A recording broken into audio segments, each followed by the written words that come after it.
आप सभी को कथा चैनल की ओर से राम राम। वैदिक पुराणिक कथा सुनने के लिए कथा चैनल को सब्सक्राइब करें। बेल आइकॉन को दबाकर सुनिश्चित करें ताकि कथा सबसे पहले आपके पास पहुंचे। एक श्राप के कारण धृतराष्ट्र जन्मे थे अंधे। जानिए धृतराष्ट्र से जुड़ी ऐसी ही खास बातें। महाभारत में धृतराष्ट्र अंधे थे, लेकिन उन्हें यह अंधापन पिछले जन्म में मिले एक श्राप के कारण मिला था। धृतराष्ट्र ने ही गांधारी के परिवार को मरवाया था। लेकिन क्यों मिला था उन्हें अंधे होने का श्राप, और क्यों मरवाया था उन्होंने अपनी पत्नी गांधारी के परिवार को? आइए जानते हैं धृतराष्ट्र से जुड़ी कुछ ऐसी ही खास बातें। भीम को मार डालना चाहते थे धृतराष्ट्र। भीम ने धृतराष्ट्र के प्रिय पुत्र दुर्योधन और दुःशासन को बड़ी निर्दयता से मार डाला था।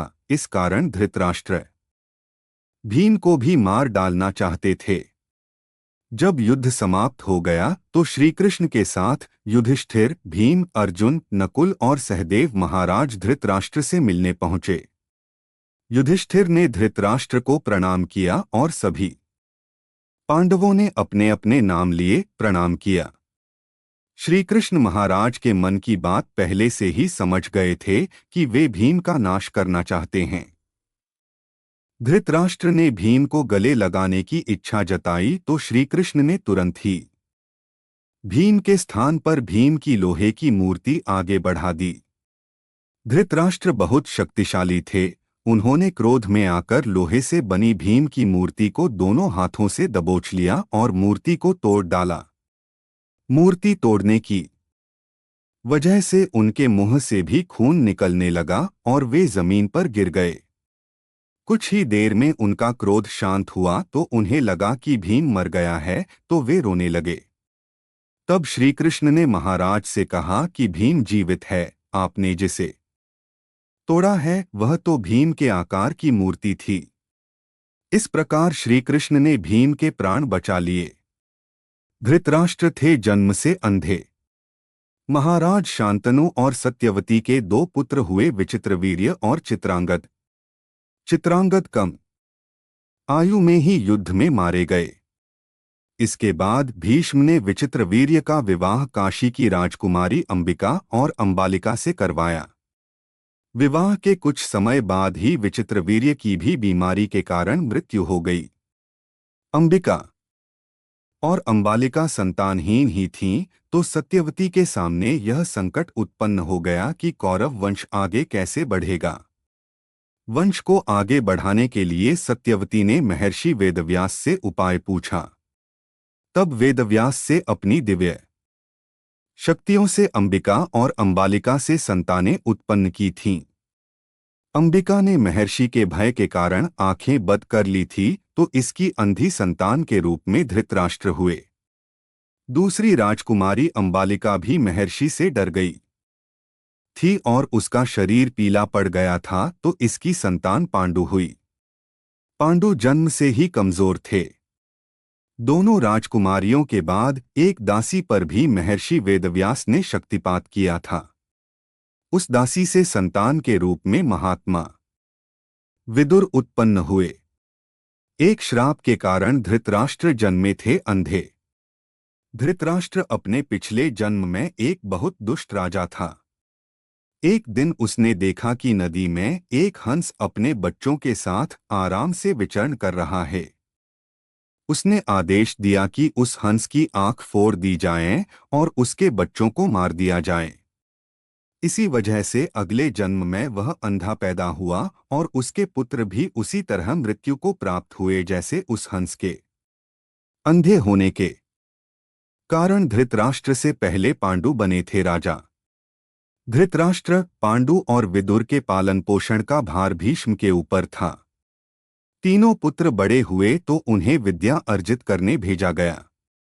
धृतराष्ट्र बल विद्या में श्रेष्ठ हुए, पांडु धनुर्विद्या में और विदुर धर्म और नीति में पारंगत हो गए। तीनों पुत्र युवा हुए तो बड़े पुत्र धृतराष्ट्र को नहीं बल्कि पांडु को राजा बनाया गया, क्योंकि धृतराष्ट्र अंधे थे और विदुर दासी पुत्र थे। पांडु की मृत्यु के बाद धृतराष्ट्र को राजा बनाया गया।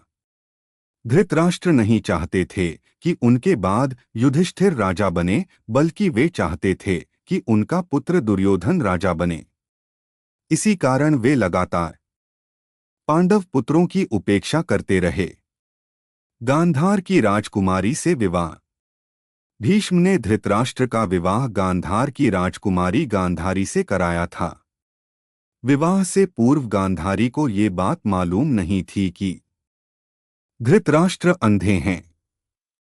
जब गांधारी को ये बात मालूम हुई तो उसने भी अपनी आंखों पर पट्टी बांध ली। अब पति और पत्नी दोनों अंधे के समान हो गए थे। धृतराष्ट्र और गांधारी के 100 पुत्र और एक पुत्री थी। दुर्योधन सबसे बड़ा और सबसे प्रिय पुत्र था। दुर्योधन के प्रति धृतराष्ट्र को अत्यधिक मोह था। इसी मोह के कारण दुर्योधन के गलत कार्यों पर भी वे मौन रहे। दुर्योधन की गलत इच्छाओं को पूरा करने के लिए भी हमेशा तैयार रहते थे। यही मोह पूरे वंश के नाश का कारण बना। धृतराष्ट्र ने मरवाया था गांधारी के परिवार को। धृतराष्ट्र का विवाह गांधार देश की गांधारी के साथ हुआ था। गांधारी की कुंडली में दोष होने की वजह से एक साधु के कहे अनुसार उसका विवाह पहले एक बकरे के साथ किया गया था। बाद में उस बकरे की बलि दे दी गई थी। यह बात गांधारी के विवाह के समय छुपाई गई थी। जब धृतराष्ट्र को इस बात का पता चला तो उसने गांधार नरेश सुबाला और उसके 100 पुत्रों को कारावास में डाल दिया और काफी यातनाएं दी। एक एक करके सुबाला के सभी पुत्र मरने लगे। उन्हें खाने के लिए सिर्फ मुट्ठी भर चावल दिए जाते थे। सुबाला ने अपने सबसे छोटे बेटे शकुनी को प्रतिशोध के लिए तैयार किया। सब लोग अपने हिस्से के चावल शकुनी को देते थे ताकि वह जीवित रहकर कौरवों का नाश कर सके। मृत्यु से पहले सुबाला ने धृतराष्ट्र से शकुनी को छोड़ने की विनती की, जो धृतराष्ट्र ने मान ली। सुबाला ने शकुनी को अपनी रीढ़ की हड्डी का पासे बनाने के लिए कहा। वही पासे कौरव वंश के नाश का कारण बने। शकुनी ने हस्तिनापुर में सबका विश्वास जीता और 100 कौरवों का अभिभावक बना। उसने न केवल दुर्योधन को युधिष्ठिर के खिलाफ भड़काया बल्कि महाभारत के युद्ध का आधार भी बनाया। और धृतराष्ट्र चले गए वन में। युद्ध के बाद धृतराष्ट्र और गांधारी पांडवों के साथ एक ही महल रहने लगे थे। भीम अक्सर धृतराष्ट्र से ऐसी बातें करते थे जो कि उन्हें पसंद नहीं थीं। भीम के ऐसे व्यवहार से धृतराष्ट्र बहुत दुखी रहने लगे थे। वे धीरे धीरे 2 दिन या 4 दिन में एक बार भोजन करने लगे। इस प्रकार 15 वर्ष निकल गए। फिर एक दिन धृतराष्ट्र के मन में वैराग्य का भाव जाग गया और वे गांधारी के साथ वन में चले गए।